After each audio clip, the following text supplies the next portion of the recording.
natututo, kaya po ako ngayon natututo ako, binabahagi ko din sa mga kabataan. Kasi kung minsan sa mga kabataan namin, magpa-practice kami gabi. Tinext nyo na ba yung mga magulang ninyo? Alam ba nila kung nasaan kayo? Kailangan alam nila. Kasi ang mga magulang natin, mapagmahal, kailangan alam nila para hindi sila mag-alala.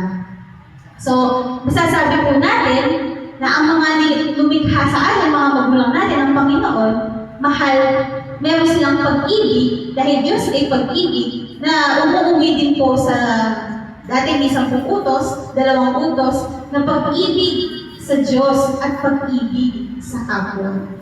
So, ang paglikha po gayon ay hindi lamang sa pisikal na pangyayari. Ito po ay banal na pahayag ng kaayusan, karunungan at pag-ibig ng Diyos. Ang kalikasan ay sumasalamin sa kanyang kapangyarihan at ang Espiritu ng Diyos ay salamin sa kanyang pagkatao. Kapag po naputol ang ugnayan natin ng tao sa kanyang Espiritu, o kapag po minsan hindi pinakikinggan ng tao yung tunay na tao sa loob niya, yung tinatawag natin Espiritu, nawawala din po yung direksyon niya sa kanyang buhay. Kaya huwag po natin hayaan na mangyari po sa atin yun. Ano ang pagsubok ang dumaan sa atin? Kailangan nakatayo pa rin po tayo. Hindi po nawawala yung ugnayan natin sa totoong kasarilinan natin.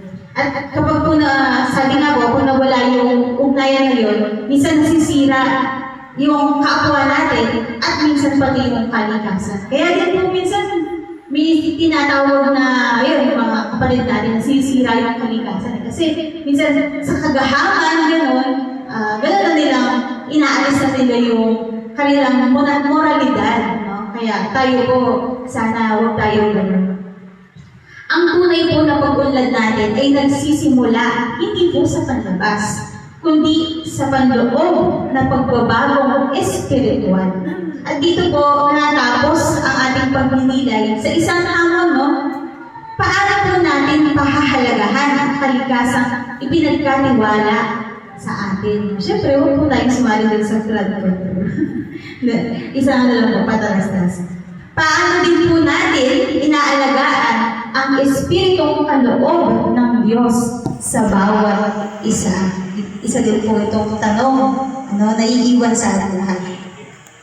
Ang paglikha ay nagpapala sa atin na may Diyos na pinagmulan ang lahat at ang layunin ng bawat nilalang. At kung tunay natin ginagalang po ang Diyos, igagalang din natin ang kanyang nilikha, ang kalikasan, at ang tao. So ito na lamang po, no?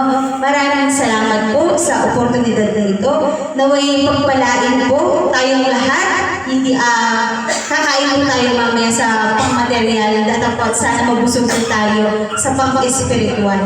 At lahat po ng papuri ay sa ating dakilang Ama. Sabi nga po, gusto ko yung sinabi po ng banal kanina na panatilihin po natin daw ang tunay na karunungan sa ating sarili. Dahil itong karunungan na to ang bibigay o ito ang daan upang makapiling natin ang Diyos. Maraming salamat po at magandang